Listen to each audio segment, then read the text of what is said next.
Let us draw Maleficent. We have to get the circle for the head perfect, and then the rest becomes easy.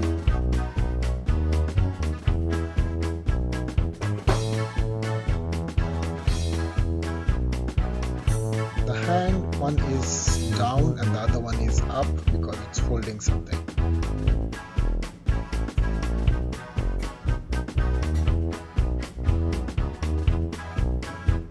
She has pointy horns to make her evil.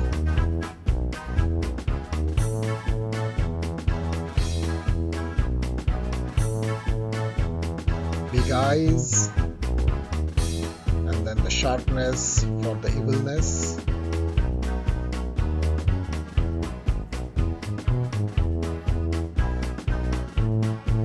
But it also has curvy features so that there are some good aspects to her as well.